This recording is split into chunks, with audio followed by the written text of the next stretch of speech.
الحمد لله نحمده ونستعينه ونستغفره ونعوذ بالله من شرور أنفسنا ومن سيئات أعمالنا من يهده الله فلا مضل له ومن يضلل فلا هادي له وأشهد أن لا إله إلا الله وحده لا شريك له وأشهد أن محمدًا عبده ورسوله أما بعد فإن خير الحديث كتاب الله وخير الهدي هدي محمد صلى الله عليه وسلم وشر الأمور محدثاتها وكل محدثة بدعة وكل بدعة ضلالة وكل ضلالة في النار. يا أيها الذين آمنوا اتقوا الله حق تقاته ولا تموتن إلا وأنتم مسلمون. يا أيها الناس اتقوا ربكم الذي خلقكم من نفس واحدة وخلق منها زوجها وبث منهما رجالا كثيرا ونساء واتقوا الله الذي تساءلون به والأرحام إن الله كان عليكم رقيبا. يا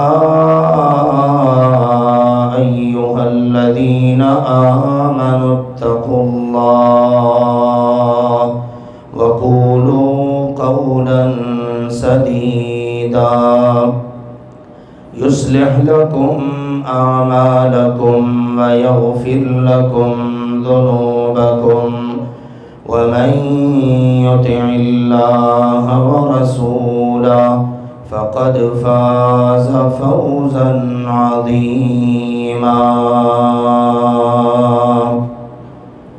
أما بعد فأعوذ بالله من الشيطان الرجيم. بسم الله الرحمن الرحيم.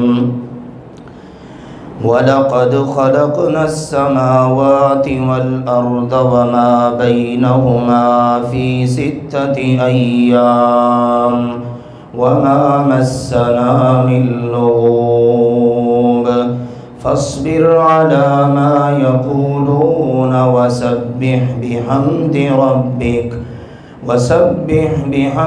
ربك قبل طلوع الشمس وقبل الغروب ومن الليل فسبحه وأدبار السجود واستمع يوم ينادي المناد من مكان قريب يوم يسمعون الصيحة بالحق ذلك يوم الخروج.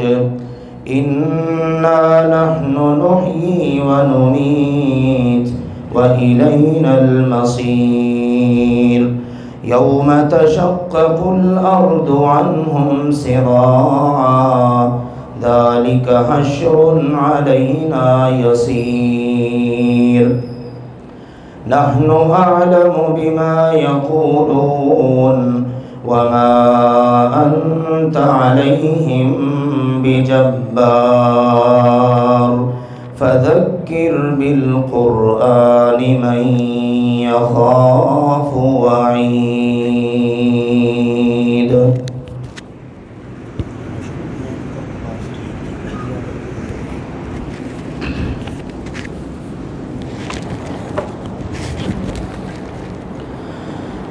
وقال سبحانه وتعالى وما محمد إلا رسول قد خلت من قبله الرسل أفإن مات أو قتل انقلبتم على أعقابكم ومن ينقلب على عقبيه فلن يضر الله شيئا وسيجزي الله الشاكرين.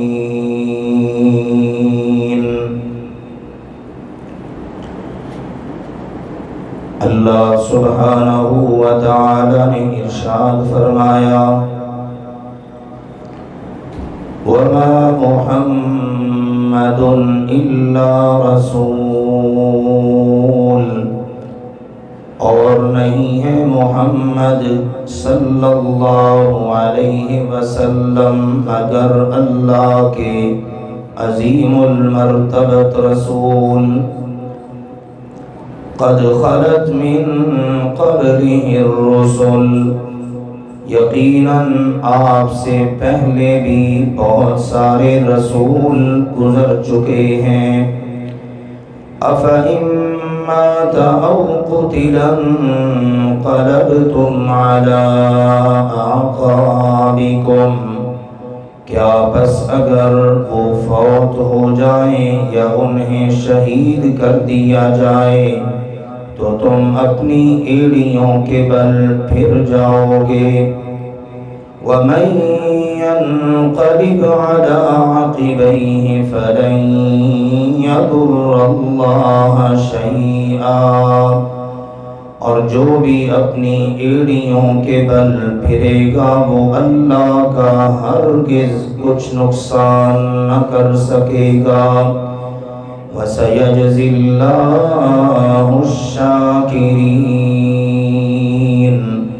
اور جلد ہی اللہ سبحانہ و تعالی شکر کرنے والوں، فرما برداری کرنے والوں کو بہترین جزا عطا کرے گا.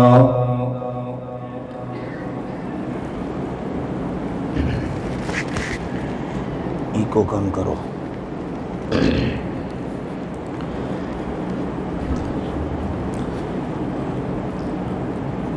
اللہ ذوالجلال والاکرام نے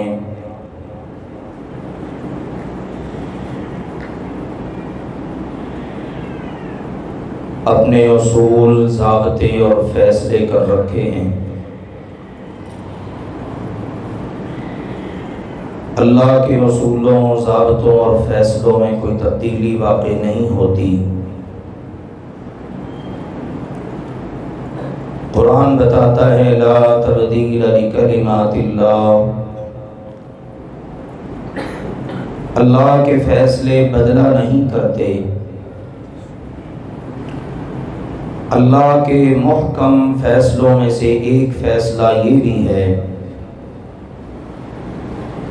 کہ کل نفس ذائقۃ الموت، ہر ذی روح کو موت آنی ہی آنی ہے. حتیٰ کہ جس وقت ہم پڑھتے ہیں قرآن پاک کو اور احادیث مصطفیٰ کو تو پتہ یہ چلتا ہے قیامت کے دن موت کو بھی اللہ موت دے دے گا. تو یہ اللہ ذوالجلال والاکرام کے محکم اور مضبوط فیصلے ہیں. بقا صرف ہمارے رب کو ہے، باقی ہر ایک کے لیے اللہ نے فنا رکھی ہے.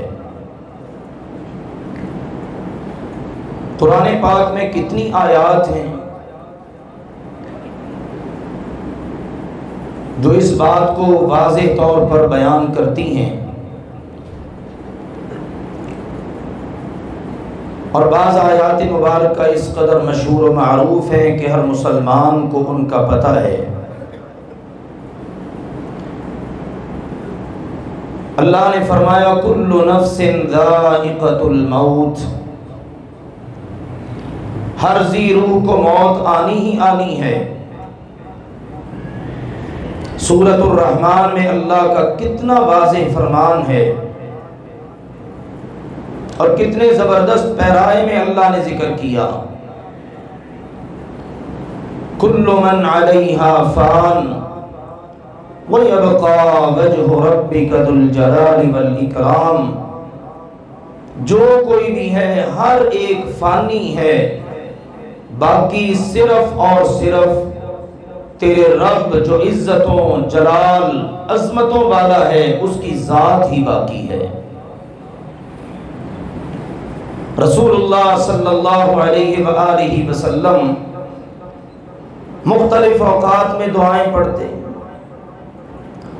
رات کے وقت کافی ساری دعائیں پڑھتے، ان میں ایک دعا میں یہ الفاظ بھی آپ پڑھتے، اللہم انت الاول فلیس قبلک شیء وانت الآخر فلیس بعدک شیء، اے اللہ سب سے پہلے تو تھا، تجھ سے پہلے کوئی نہ تھا، اے اللہ سب سے آخر میں بھی تو ہوگا، تیرے بعد کوئی بھی نہیں ہوگا۔ تو یہ کتنے واضح اور محکم اللہ کے فیصلے ہیں۔ ہمارا یہ ایمان ہے اللہ کی مخلوق میں سب سے اعلیٰ و افضل، سارے نبیوں کے سردار ہمارے پیارے نبی سیدنا محمد کریم صلی اللہ علیہ وآلہ وسلم ہیں۔ اللہ تعالیٰ نے ان کو بھی کہا میرے پیغمبر آپ نے بھی دنیا سے جانا ہے۔ ایک جگہ پر اللہ نے کہا آپ فوت ہو جائیں گے، یہ مکہ والے، یہ آپ کے دشمن آپ کے بارے میں ہمیشہ یہ ذہن رکھتے ہیں یہ ہمیں نظر نہ آئے، یہ مر جائے۔ أَفَإِن مِتَّ فَهُمُ الْخَالِدُونَ، کیا آپ کو تو موت آ جائے گی تو انہوں نے ہمیشہ یہی رہنا ہے؟ ایسا بالکل نہیں، ہر ذی روح کو موت آنی ہی آنی ہے۔ حتیٰ کہ فرمایا اللہ نے واضح لفظوں میں إِنَّكَ مَيِّتٌ وَإِنَّهُمْ مَيِّتُونَ ثُمَّ إِنَّكُمْ يَوْمَ الْقِيَامَةِ عِنْدَ رَبِّكُمْ تَخْتَصِمُونَ، میرے پیغمبر جی یقیناً آپ بھی میت ہیں۔ إِنَّكَ مَيِّتٌ، 23ویں پارے کی آخری آیات، إِنَّكَ مَيِّتٌ، یقیناً آپ بھی میت ہیں، وَإِنَّهُمْ مَيِّتُونَ، اور یقیناً یہ سارے بھی میت ہیں۔ آپ بھی دنیا سے جانے والے، یہ بھی جانے والے، موت آپ کو بھی آنی ہے، موت ان سب کو بھی آنی ہے۔ پھر ثُمَّ إِنَّكُمْ يَوْمَ الْقِيَامَةِ عِنْدَ رَبِّكُمْ تَخْتَصِمُونَ، پھر قیامت کے دن تم سارے اپنے رب کے ہاں اپنے جھگڑے لے کر آؤ گے، فیصلے پھر اللہ نے کرنے ہیں۔ یہ بھی ایک اہم موضوع ہے۔ بس ایک بات عرض کر کے آگے بڑھتا ہوں کیونکہ میں نے انتہائی اہمیت کی حامل بعض باتیں ذکر کرنا ہے آج۔ معلوم یہ ہوا نبی پاک علیہ السلام کے لیے موت کا لفظ استعمال کرنا گستاخی نہیں ہے۔ اگر یہ گستاخی ہوتی نا تو قرآن میں کبھی یہ الفاظ نہ آتے۔ آپ کے لیے أَفَإِن مِتَّ، سورۃ الانبیاء میں، سورۃ الزمر میں إِنَّكَ مَيِّتٌ، اور ابتدا میں جو میں نے آیت پڑھی ہے سورہ آل عمران کی، وَمَا مُحَمَّدٌ إِلَّا رَسُولٌ قَدْ خَلَتْ مِن قَبْلِهِ الرُّسُلُ أَفَإِن مَاتَ أَوْ قُتِلَ انقلبتم عَلَىٰ أَعْقَابِكُمْ قرآن کی آیات بتا رہی ہیں رسول پاک کے لیے موت کا لفظ استعمال کرنا گستاخی نہیں ہے، یہ حقیقت ہے۔ اور پھر آپ اس دنیا سے تشریف لے گئے۔ آپ علیہ السلام نے 63 سال اور 4 دن کی زندگی گزاری ہے۔ آپ علیہ السلام کی وفات سے کچھ عرصہ پہلے سے ہی آثار نمودار ہونا شروع ہو گئے تھے۔ سن 10 ہجری ہے، یعنی ہجرت کر کے آئے ہوئے 10واں سال ہے۔ اللہ کے نبی صلی اللہ علیہ وسلم نے سیدنا معاذ رضی اللہ تعالی عنہ کو یمن کا گورنر اور ذمہ دار بنا کے بھیجا۔ مسند احمد میں ہے کہ جب اللہ کے نبی صلی اللہ علیہ وسلم ان کو رخصت کرنے لگے نا، واہ کیا شانیں ہیں اور کیا ادائیں ہیں ہمارے نبی کی۔ ہمارے نبی نے اپنے اس صحابی کی، اپنے طالب علم کی سواری کی مہار کو پکڑا، پیدل چلنا شروع کر دیا اور ان کو سواری پہ بٹھا دیا۔ الوداع کرنے جا رہے ہیں مدینہ کی حدود کے باہر تک، اور آپ علیہ السلام کو نصیحت کر رہے ہیں، بتا رہے ہیں کیسے دعوت دینی ہے، کیسے لوگوں کو مسلمان کرنا ہے، کیسے ان کی تربیت کرنی ہے۔ پھر جس وقت رخصت کرنے لگے نا تو فرمایا آپ علیہ السلام نے، اے معاذ ممکن ہے جب تو اگلی بار یمن سے مدینے آئے تو مجھے نہ دیکھ سکے، اور یہاں پر تیرا گزر میری مسجد اور میری قبر کے پاس سے ہو۔ یہ سننا تھا کہ سیدنا معاذ رضی اللہ تعالی عنہ دھاڑے مار کر رونے لگے۔ آپ علیہ السلام نے 2 بڑی پیاری باتیں فرمائیں، غور کیجئے۔ آپ نے فرمایا لا تبکی یا معاذ ان البکاء من الشیطان، اے معاذ رونا نہیں ہے، معاذ نہ رو، ٹھیک ہے تجھے میری جدائی کا غم ضرور ہے، آئندہ تیری میری ملاقات نہ ہوگی، آج تیری میری آخری ملاقات ہے، لیکن رونا نہیں، کیونکہ رونا شیطان کی طرف سے ہے۔ اور فرمایا ان اول الناس بی المتقون من کانوا حیث کانوا، میرے سب سے زیادہ قریب وہ خوش نصیب ہوں گے جو متقی ہوں گے، وہ جہاں بھی ہوں جیسے بھی ہوں۔ سبحان اللہ، جن کے پاس تقوی ہو وہ جہاں بھی ہوں دنیا میں اور جیسی حالت میں بھی ہوں، جو بھی ہو، آپ نے فرمایا وہ میرا قریبی ہے۔ یہ دنیا کے اندر جو فاصلے ہیں ان کی پھر حیثیت کوئی نہیں۔ تو اس حدیث نے بتا دیا، آثار بننا شروع ہو گئے۔ آپ حج کے لیے تشریف لے گئے، حجۃ الوداع، مدینہ سے نکلے، لوگوں کو پتہ چلا، ایک جم غفیر آپ کے ساتھ۔ پھر وہاں پر السلام کا پورا حج کا بیان کتب احادیث اور سیرت میں موجود ہے۔ وہاں سے جس وقت آپ علیہ السلام واپس آئے تو سفر کا مہینہ تھا 11 ہجری۔ آپ علیہ السلام مدینہ منورہ میں تشریف لائے۔ اب اس سے پہلے اور بھی کئی چیزیں، جو آخری رمضان تھا نا، اس میں اللہ کے رسول صلی اللہ علیہ وآلہ وسلم نے 20 دن کا اعتکاف کیا۔ حالانکہ ویسے روٹین میں 10 دن کا اعتکاف کرتے تھے۔ اس رمضان میں آپ کے ساتھ جبریل امین علیہ السلام نے 2 مرتبہ قرآن کا دور کیا، حالانکہ ہر سال 1 مرتبہ دور ہوتا تھا۔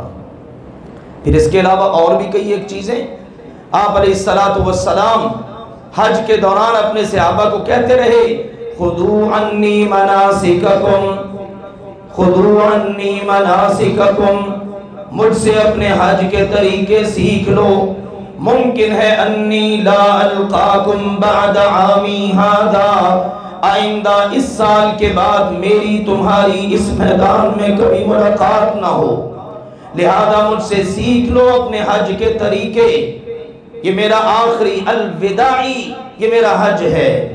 اس طرح سے بہت ساری علامات۔ پھر جب آپ علیہ السلام حج کر کے مدینے آ گئے، وہاں بھی کچھ اسی قسم کے آثار اور کیفیات۔ آپ علیہ السلام ایک روز احد کے دامن میں چلے گئے، 70 آپ کے پیاروں کی قبریں وہاں جاتے تھے عام طور پر بھی، لیکن وہاں اس وقت آپ نے دعائیں کی، اور دعائیں زندوں اور مردوں کے لیے اس طرح کی گویا کہ اب ان سب سے بچھڑنے والے ہیں۔ فوت شدگان کے لیے بھی ایسی دعا ہو رہی ہے، زندوں کے لیے بھی ایسے۔ پھر ایک مرتبہ آپ رات کے وقت چلے گئے قبرستان بقی، اور وہاں جا کے آپ دعا کر رہے ہیں اور کہہ رہے ہیں السلام علیکم یا اہل القبور من المؤمنین والمسلمین وَإِنَّا إِن شَاءَ اللَّهُ بِكُمْ لَلَاحِقُونَ۔ اے قبروں والو تمہیں سلام ہو، مسلمانوں مومنوں، اللہ پر مجھے یقین ہے کہ جلد ہم ملنے والے ہیں، تم ہم سے پہلے چلے گئے، بڑے خوش نصیب ہو جس حال میں تم ہو، زندوں سے تمہارا حال اچھا ہے۔ اب تو فتنے آ رہے ہیں، فتنوں پر فتنے اپنی لپیٹ میں لینا شروع ہو چکے ہیں۔ یہ آپ علیہ السلام بقی قبرستان میں ارشاد فرما رہے ہیں۔ اس کے بعد ایک روز ہوا یہ کہ اللہ کے نبی صلی اللہ علیہ وسلم ایک جنازے میں شرکت کے لیے تشریف لے گئے۔ آپ کے سر میں ہلکا پھلکا درد تھا۔ جس وقت جنازہ پڑھا کے واپس تشریف لائے نا تدفین سے فارغ ہو کر، تو آپ کے سر مبارک میں شدید درد شروع ہو گئی۔ سفر کا مہینہ مکمل ہو گیا، ربیع الاول کا مہینہ شروع ہو گیا، سوموار کا دن ہے، اتفاق سے آپ علیہ السلام کے سر مبارک میں شدید درد شروع ہو گئے۔ اب آپ علیہ السلام اس کے بعد بھی اسی حالت میں نمازیں پڑھاتے رہے۔ سفر کے ایام کے اندر بھی آپ کو تکلیف تھی، درد کا احساس تھا، تقریباً کوئی 13-14 دن آپ نے اس کرم اور تکلیف میں نمازیں پڑھائیں۔ اس کے بعد یہ ہوا کہ بخار نے شدت اختیار کر لی، سر کا درد ٹھیک نہ ہوا۔ یہ موت والی بیماری، اس کو کہا جاتا ہے مرض الموت، موت کی تکلیف اور بیماری، سر میں شدت کی تکلیف بڑھتی جا رہی ہے، بخار اس قدر شدید ہے کہ آپ علیہ السلام نے ایک روز کہا مجھ پر 7 مختلف کنووں کا پانی مشکیزوں میں بھر کے لا کے مجھ پہ ڈالو، اور وہ ڈالا گیا، اتنا ڈالا گیا، آپ ٹب میں بیٹھے ہوئے تھے کہ آخر آپ نے کہا قط بس کرو بس کرو۔ بخار کی شدت ہے کہ بڑھتی چلی جا رہی ہے۔ اللہ کے نبی علیہ السلام اسی کیفیت اور حالت کے اندر مسجد کے اندر نماز پڑھانے کے لیے تشریف لاتے ہیں۔ پیر کا دن گزرا، اس کے بعد منگل کا دن، پھر بدھ کا دن۔ ان ایام کے اندر صورتحال کچھ اس قسم کی ہے، جب آپ کو موقع ملتا ہے آپ نصیحت فرما دیتے ہیں، آپ لوگوں کو واعظ کر دیتے ہیں، آپ ان کو کچھ کہہ دیتے ہیں، حتیٰ کہ جمعرات یعنی وفات سے وہ تقریباً آپ کہہ لیں جمعرات کے بعد جمعہ گزرا، ہفتہ اتوار، وفات سے 3 دن پہلے جو جمعرات تھی نا، اس جمعرات کو آپ نے نماز مغرب خود پڑھائی، اور نماز مغرب میں آپ نے سورۃ المرسلات کی تلاوت فرمائی۔ اس کے بعد بیماری کی شدت اس قدر بڑھی کہ آپ عشاء کی نماز کے لیے تشریف نہ لا سکے۔ یہ جمعرات ہے، آپ علیہ السلام اپنے گھر میں تشریف فرما ہیں، ہمت نہیں ہے کہ اٹھ کے آ جائیں، عشاء کی نماز کے لیے اذان ہو چکی ہے، آپ کے مقتدی صحابہ کرام مسلمان منتظر ہیں، لیکن آپ میں ہمت نہیں۔ ہمت پڑتی ہے تو آپ پوچھتے ہیں ہاں مسلمانوں نے نماز پڑھ لی؟ اصل المسلمون، اے میری عائشہ کیا مسلمانوں نے نماز پڑھ لی؟ اس سے اور بھی کچھ واقعات ہیں پہلے کے۔ ایک واقعہ یہ بھی ہے کہ اللہ کے نبی صلی اللہ علیہ وسلم پوچھا کرتے کہ میں کہاں پر رہوں گا، یہ اشارہ تھا، ازواج مطہرات سمجھتی تھیں کہ سب سے زیادہ محبت کس کے ساتھ ہے، سب نے خوش دلی کے ساتھ اجازت دے دی آپ عائشہ کے گھر میں رہ لیں۔ تو سیدہ عائشہ کے گھر میں آپ رہ رہے ہیں، عشاء کا وقت ہے، پوچھا مسلمانوں نے نماز پڑھ لی؟ فرمایا نہیں جناب، ہم ینتظرونک، وہ آپ کا انتظار کر رہے ہیں۔ فرمایا لاؤ مجھے وضو کراؤ، وضو کیا، وضو کر کے اٹھنے لگے تو پھر غشی طاری ہو گئی۔ پھر آپ علیہ السلام کتنی دیر بے ہوشی کی کیفیت میں رہے، پھر ہوش آیا تو پوچھا مسلمان نماز پڑھ چکے؟ 2 سے 3 مرتبہ یہ معاملہ بنا. پھر آخر آپ نے فرمایا مروا ابا بکر فلیصلی بالناس. اب مجھ میں ہمت نہیں ہے کہ جا کے مسجد نبوی میں اپنے مصلی پہ کھڑا ہو سکوں. جاؤ میرے ابو بکر سے کہو وہ لوگوں کو نماز پڑھا دیں. سیدنا ابو بکر رضی اللہ تعالی عنہ وہ ہیں انہی ایام میں، اس جمعرات سے پہلے کی بات ہے، ایک دن اللہ کے نبی تشریف لائے، منبر پہ تشریف فرما ہیں، کچھ نصیحتیں فرمائیں، کچھ واعظ فرمائے. یہاں تک ایک روز کہا لوگوں میں بدلہ دینے کے لیے اس وقت حاضر ہوں. کسی کو میں نے کچھ کہا ہو مجھ سے بدلہ لے لے، مارا ہو مجھ سے بدلہ لے لے، کسی کی کبھی بے عزتی کی ہو میں حاضر ہوں، کسی نے مجھ سے کچھ لینا ہو تو بھی حاضر ہوں. ایک اٹھ کے کہنے لگا ری آپ نے میرے 3 درہم دینے ہیں. کہا فضل بن عباس رضی اللہ عنہ کے بیٹے، فضل ان کے 3 دینار واپس کر دو. اس کے بعد زور کی نماز، زور کے بعد پھر تشریف فرما ہوئے، انصار کے متعلق نصیحتیں دیگر. اس موقع پر نہ آپ نے ایک بات کہی، آپ نے فرمایا ان اللہ خیر عبدک، اللہ نے اپنے ایک بندے کو اختیار دیا ہے، وہ چاہے تو دنیا میں رہے، زیب و زینت اختیار کرے، جتنی دولت چاہے لے لے، اور دوسری شکل یہ ہے کہ وہ اللہ کے پاس آ جائے. سب نے سنا. سیدنا ابو سعید خدری کہتے ہیں رضی اللہ تعالی عنہ، ابو بکر رضی اللہ تعالی عنہ دھاڑے مار کر رونے لگ گئے. صحابہ کہنے لگے اس بابے کو کیا ہوا یہ رو رہے؟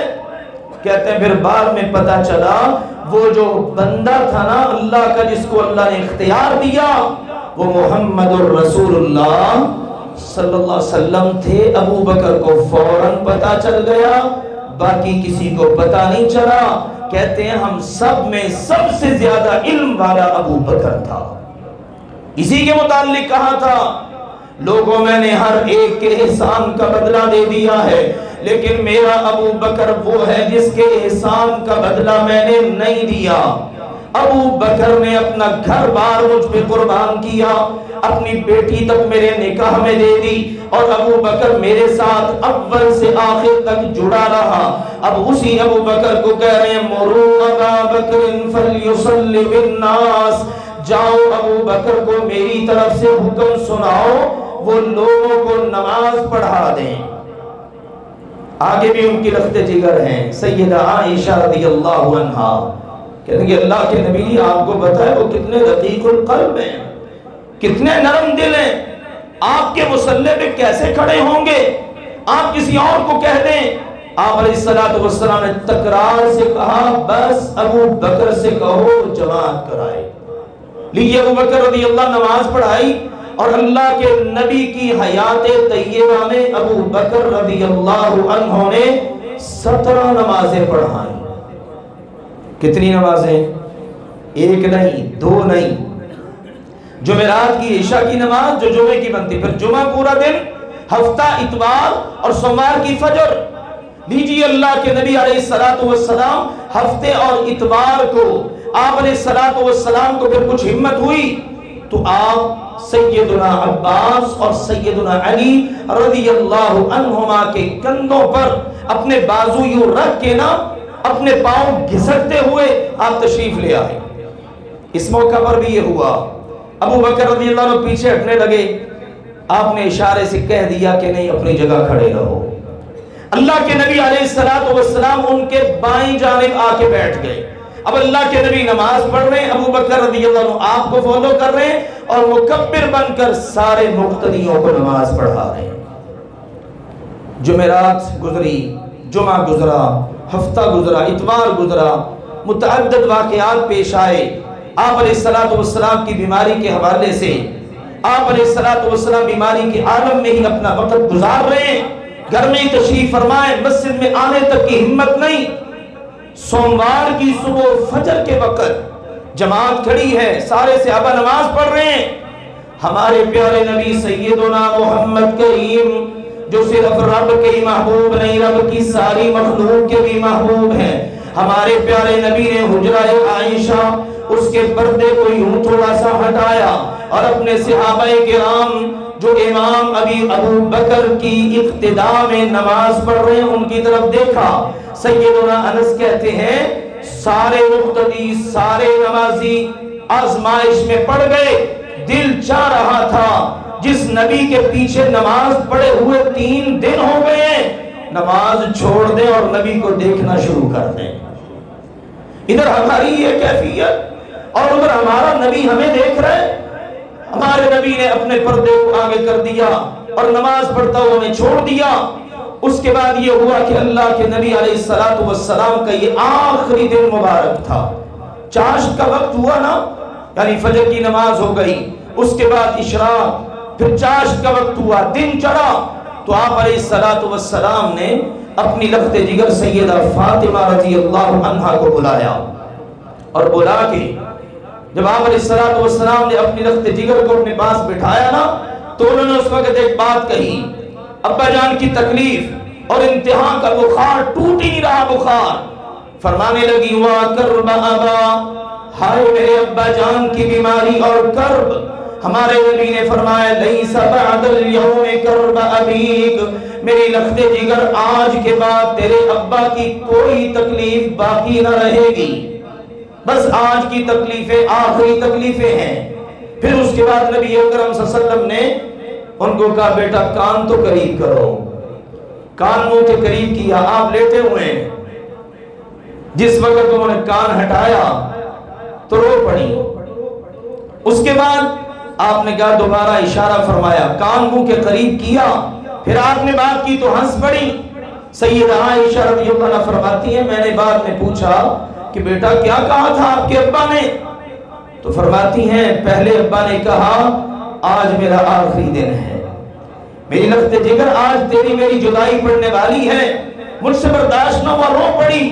پھر اس کے بعد آپ نے کہا 2 باتیں فرمائی کہ میرے خاندان میں سے میرے رشتہ داروں میں سے سب سے پہلے تو فوت ہو کر آ کے مجھ سے ملے گی اور تو ساری جنتی عورتوں کی سردار بنے گی۔ اس سے پہلے بھی یہ صورتحال تھی۔ ایک دن ان 3 دنوں میں ہی نا جمعہ ہفتہ اتوار میں سیدہ فاطمہ آئیں ابا جان کی بیمار پرسی کے لیے، آپ نے کچھ باز نصیحت فرمائے، اس کے بعد حسن و حسین کو بلایا، ان کو بوسے دیے، ان کے بارے میں لوگوں کو خیر کی نصیحتیں فرمائیں، مہاجرین انصار کے بارے میں نصیحتیں۔ بہرحال وہ طویل واقعات ہیں، جس بات کی طرف میں بڑھ رہا ہوں وہ غور کیجئے۔ سیدہ فاطمہ رضی اللہ تعالی عنہا اپنے ابا جان کی اس بات کو سنا، وہی قیام ہے، وہی رکی ہوئی ہیں۔ جس وقت سورج ذرا اچھی طرح چڑھا، یعنی جس وقت کے یہ تپش محسوس ہوتی ہے زمین کے اوپر، ریتلے ایریوں کے اندر یہ ہوتا ہے کہ اونٹ کے بچے کے پاؤں جلتے ہیں، اس قدر تپش کا معاملہ۔ اللہ کے نبی علیہ السلام لیٹے ہوئے ہیں، سیدہ عائشہ رضی اللہ تعالیٰ عنہ ان کو اپنے قریب بلایا، پاس بلایا، وہ آئیں تو اس انداز میں بیٹھی، خود فرماتی ہیں مجھ پر اللہ کا یہ انعام ہے کہ اللہ نے آخری وقت میں مجھ پہ یہ فضل کیا کہ مات رسول اللہ صلی اللہ علیہ وسلم بین حاقنتی و داقنتی، میرا سرتاج سید الرسول علیہ السلام ان کی جب وفات ہوئی ہے تو ان کا سر مبارک اس طرح سے میرے وجود سے لگا ہوا تھا کہ میری ٹھوڑی اور میرے سینے کے درمیان میں تھا۔ اور دوسرا کرم کہتی ہے اللہ نے یہ کیا، اللہ نے آخری وقت میں میرا اور ان کا لعاب اکٹھا کر دیا۔ اس طرح سے ٹیک لگا کے بیٹھ گئی، سر مبارک یہاں لگا ہوا ہے اور بیٹھی ہیں محفظات پڑھ کر، یعنی سورۃ الفلق، سورۃ الناس اور تحفظ پر مشتمل دوسری آیات دعائیں پڑھ کے دم کر رہی ہیں کہ شاید اللہ طبیعت میں بہتری لے آئے، اور ادھر اللہ کے نبی صلی اللہ علیہ وسلم ہونٹ کے ہونٹ مبارک ہل رہے ہیں، لیکن سمجھ نہیں آ رہی کہ کیا بول رہے ہیں۔ کہتی میں نے کان قریب کیا تو آپ پتہ کیا فرما رہے ہیں؟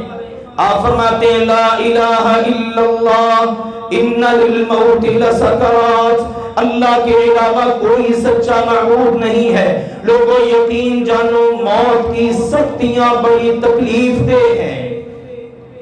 خود فرماتی ہیں کہ پہلے میں بڑی بے فکر ہوتی تھی کہ موت کی سختیوں نے ہمیں کیا کہنا ہے، لیکن جب نبی پاک کی یہ کیفیت میں نے منظر اپنے سامنے دیکھا، اب مجھے فکر ہے کہ کوئی بندہ بھی موت کی سختیوں سے محفوظ نہیں رہ سکتا۔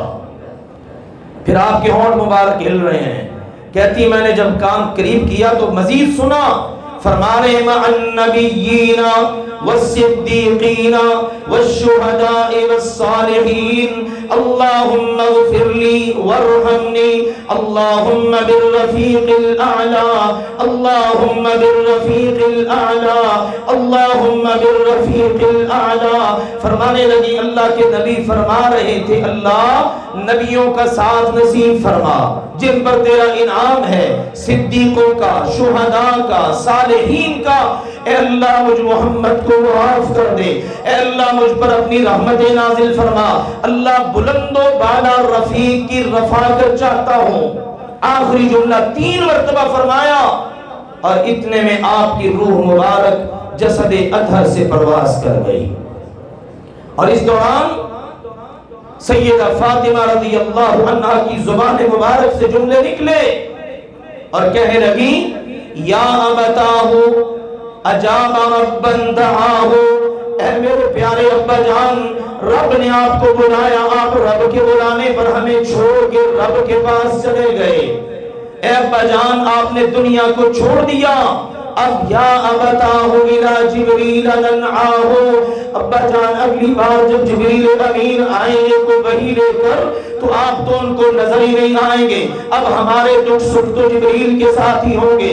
نبی پاک کا جسد اطہر گھر میں پڑا ہے اور ادھر جنگل میں آگ کی طرح خبر پھیل گئی۔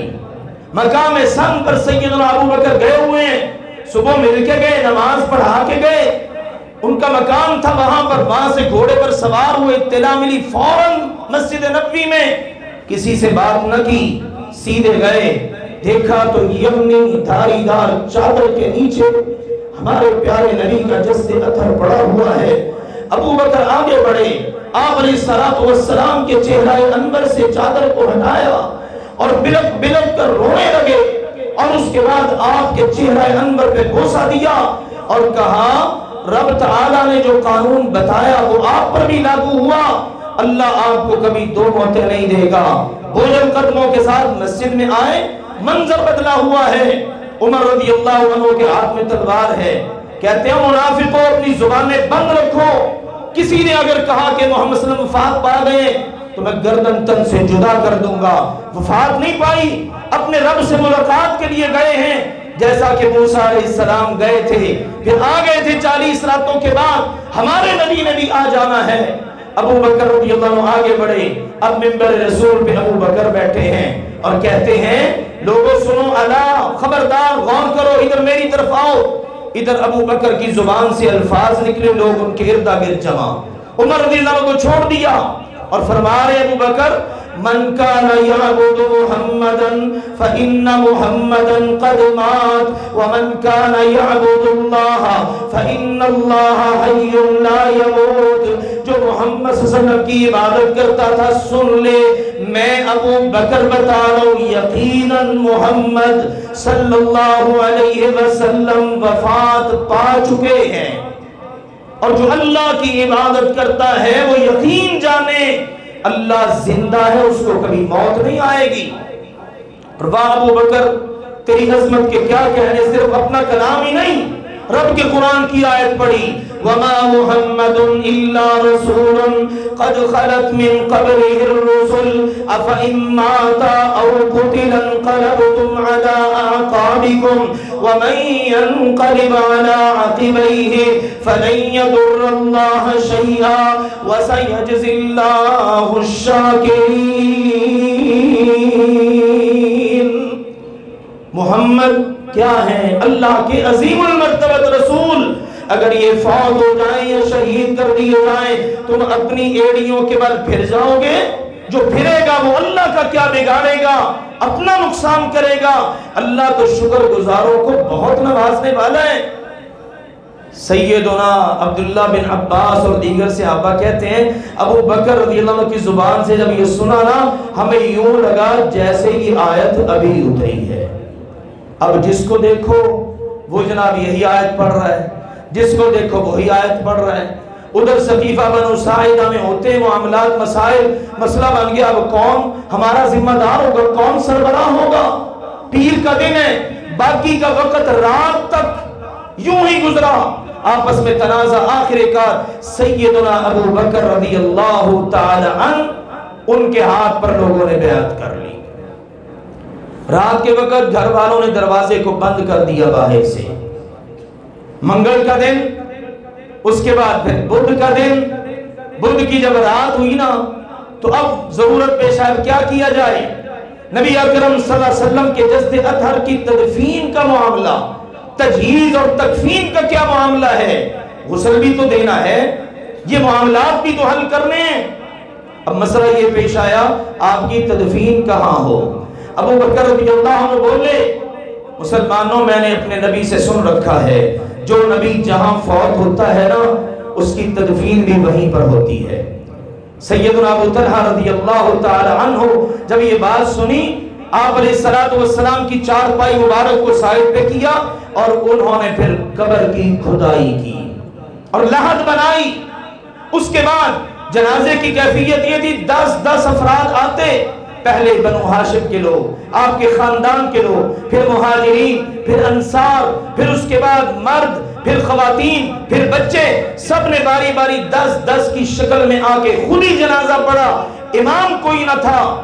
اللہ کے نبی علیہ السلام کے غسل کے لیے سیدنا عباس، سیدنا علی، سیدنا عباس کے 2 بیٹے فضل اور قسم، اور اس کے علاوہ سیدنا اسامہ بن زید، اوس بن خولہ، اور اللہ کے نبی علیہ السلام نے نا وفات سے کوئی 3-4 دن پہلے ہی جس وقت آپ کی طبیعت زیادہ خراب ہوئی، آپ کے پاس چند دینار تھے، 7 دینار صدقہ کر دیے.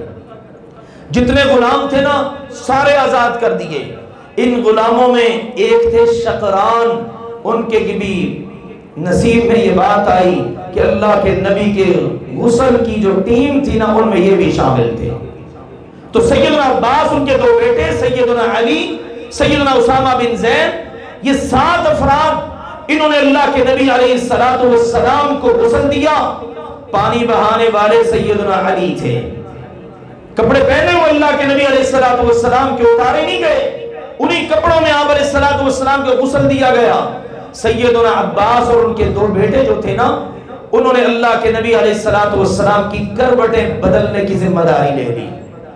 اور اس کے بعد اوس بن خولہ اور اسامہ اور شقران، ان کی ذمہ داری تھی کہ اللہ کے نبی علیہ السلام کے لیے پانی تھما رہے ہیں، خدمت سر انجام دے رہے ہیں. اور ان 7 نے جس وقت غسل دے لیا اس کے بعد پھر وہ جنازے کے اور اس کے بعد تدفین کے مراحل پیش آئے.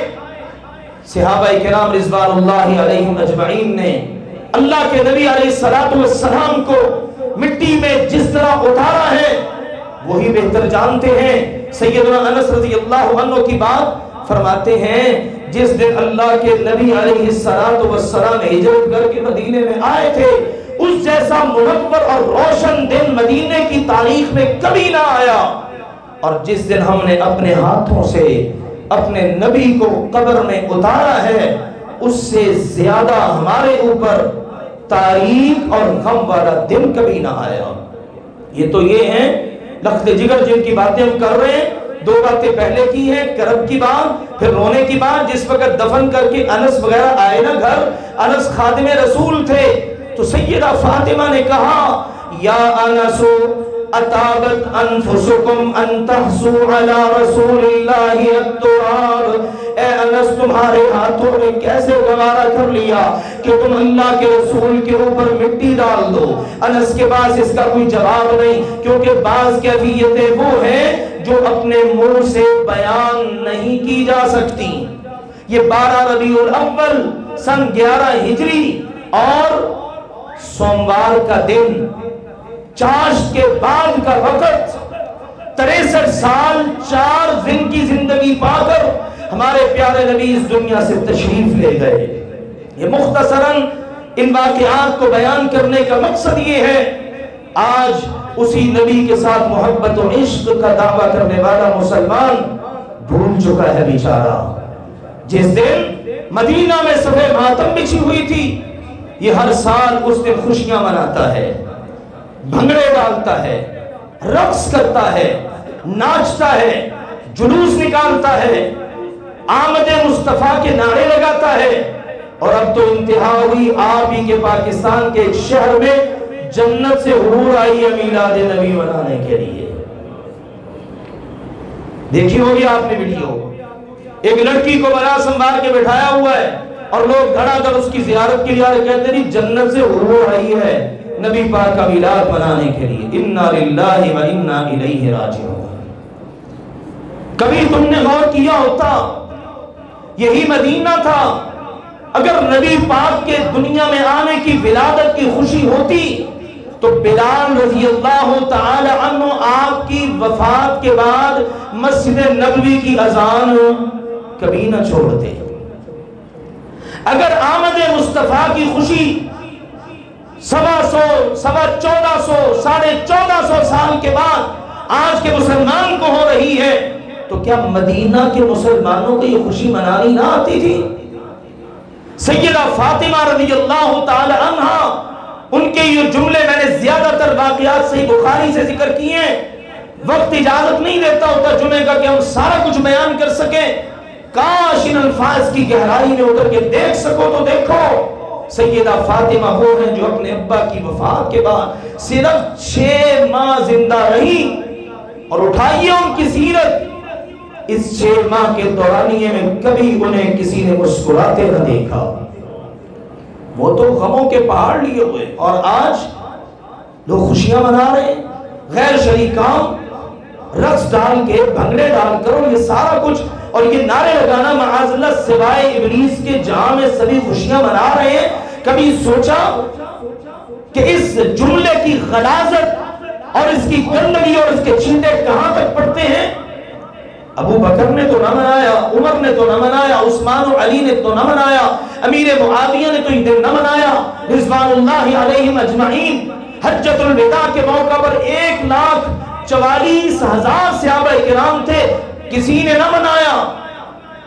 600 سال کے بعد جو بدعت شروع ہوئی، اور آج دیکھ لو اس کا رخ کس طرف کو چل پڑا ہے۔ تو مسلمانوں، اللہ کے لیے اس نبی نے جو پیغام دیا ہے، جو سیرت ہمارے لیے چھوڑی ہے، اور جس کے بارے میں متعدد مرتبہ پوچھا، ہاں میرے صحابہ میں نے رب کا پیغام پہنچا دیا، کہا جی پہنچا ہی دیا، پہنچا ہی نہیں دیا بلکہ آپ نے پہنچانے کا حق ادا کر دیا ہے۔ نبی پاک نے پھر آسمان کی طرف انگلی کر کے کہا تھا، اے اللہ تو گواہ رہنا، اور سب موجودہ کو کہا تھا تم سب نے میرا پیغام سن لیا ہے، اب ہر اس بندے تک پہنچا دو جو یہاں پر موجود نہیں ہے۔ نبی پاک کی سیرت تو یہ ہے، نبی پاک کی ادائیں تو یہ ہیں۔ آؤ مسلمانوں، اللہ کے لیے اس بات کو سمجھو، اس بات پر غور کرو، اور ان اللہ معاف فرمائے کھیل کود سے اور ان بھنگڑوں اور شیطانی کاموں سے نکلو، اور نبی پاک کی جو ادائیں ہیں ان کو اختیار کرو۔ اللہ سبحانہ و تعالی ہم سب کو سنت کو سمجھنے، اس کے مطابق زندگی گزارنے کی توفیق عطا فرمائے۔ وآخر دعوانا ان الحمدللہ رب العالمین۔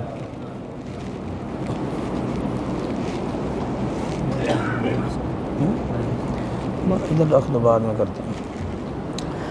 الحمدللہ نحمده ونستعینه ونستغفره ونعوذ باللہ من شرور انفسنا ومن سیئات اعمالنا، من يهده الله فلا مضل له ومن يضلل فلا هادي له، واشهد ان لا اله الا الله وحده لا شريك له، واشهد ان محمدا عبده ورسوله، اما بعد فان خير الحديث كتاب الله وخير الهدي هدي محمد صلى الله عليه وسلم، وشر الامور محدثاتها وكل محدثة بدعة وكل بدعة ضلالة وكل ضلالة في النار، اما بعد۔ پیارے بھائیوں اور محترم بزرگوں، اللہ کا قرآن صاف کہتا ہے وَلَن تَرْضَىٰ عَنْكَ الْيَهُودُ وَلَا النَّصَارَىٰ حَتَّىٰ تَتَّبِعَ مِلَّتَهُمْ۔ یہود و نصارہ آپ سے کبھی راضی نہیں ہو سکتے، ان کے راضی ہونے کا ایک ہی راستہ ہے کہ آپ ان کے دین میں چلے جائیں۔ جب تک آپ کلمہ پڑھتے ہیں، اپنے آپ کو مسلمان کہتے ہیں، یہ آپ سے کبھی خوش نہیں ہو سکتے، جو مرضی آپ کر لیں۔ FATF کا اجلاس ہوتا ہے، ابھی بھی ہوا ہے، آج کی اطلاعات ہیں، پاکستان کو انہوں نے پھر بھی گرے لسٹ میں رکھا ہے، ترکی کو بھی گرے لسٹ میں ڈال دیا اور ایک دو ممالک کو بھی، حالانکہ پاکستان نے 34 میں سے 30 ان کے جو اشکالات، اعتراضات، سوالات تھے ان کے پرفیکٹ جوابات دے دیے، لیکن اس کے باوجود بھی وہ پاکستان کو گرے لسٹ سے نکالنا گوارا نہیں کرتے، پابندیاں لگا رہے ہیں، سارا کچھ ہے۔ ایسے حالات کے اندر ماشاءاللہ ہماری حکومت نے عشرہ رحمت للعالمین اس کا انعقاد کیا۔ ایسے حالات میں حکومت کو دیکھنا چاہیے، جب اس طرح کے معاملات ہمارے پیارے نبی کی زندگی میں ہوتے تھے تو آپ کی سیرت میں ایسے حالات میں ہمارے لیے کیا سبق ہے، ہم نے کس طرح سے غیر مسلموں کو فیس کرنا ہے۔ اصل پیغام تو سیرت طیبہ کا یہ ہے، عشرہ منا لینے سے بات نہیں بنتی جبکہ آپ کی سیرت طیبہ پر پوری طرح عمل نہ کیا جائے۔ جہاں پر آپ ایک بہترین مبلغ اور داعی ہیں، وہیں پر آپ جیسا آج تک نہ کوئی حکمران آیا نہ قیامت تک آئے گا۔ حکومت کے بعض اقدامات ٹھیک ہے، اچھے بھی ہیں، لیکن اس کے اندر اس کو بھی دیکھنا چاہیے کہ اللہ کے دشمنوں کے ساتھ پالا پڑے تو کیا کرنا ہے۔ المیہ یہ ہے، یہ امت ساری کی ساری جہاد چھوڑ کر میلاد کی طرف چل پڑی ہے۔ جب تک یہ امت جہاد کرتی تھی اس وقت کسی کو جرت نہیں ہوتی تھی کوئی ایسی خباثت کرنے کا سوچ بھی جائے۔ تازہ ترین مثال افغانستان کی ہے، ٹھیک ہے، دیکھ لو جہاد کیا ان لوگوں نے، آج اللہ نے ان کو کہاں کھڑا کر دیا ہے۔ قربانیاں تو پھر دینی پڑتی ہیں، کوئی ہم اللہ معاف فرما آسمان سے تو نہیں نہ اترے ہوئے، ہمارے پیارے نبی نے بڑی قربانیاں دی، نبی کے صحابہ نے قربانیاں دی، لیکن اس کے بعد دیکھو کتنا خوبصورت دور آیا۔ ہاں مسلمانوں اگر چاہتے ہو معاشی ترقیاں اور معاشی استحصال کا خاتمہ، مہنگائی ختم ہو اور ہمارے معاشی معاملات ٹھیک ہوں، معاشرے درست ہوں، دنیا کے اوپر عزت ملے، تو اللہ کے نبی کے فرمان کو ذہن میں رکھو، لا عزت الا بالجہاد، عزت ملے گی تو کس میں؟ جہاد میں۔ اللہ ذوالجلال والاکرام امت مسلمہ کو یہ سبق یاد کرنے کی توفیق عطا فرمائے۔ اللہم اشف مرضانا ومرضى المسلمین واقض حاجاتنا وحاجات المسلمین، اللہم اغفر لنا ولوالدینا ولاساتذتنا ولجميع المسلمین والمسلمات والمؤمنین والمؤمنات الاحیاء منهم والاموات، سبحان ربک رب العزة عما یصفون وسلام علی المرسلین والحمد للہ رب العالمین۔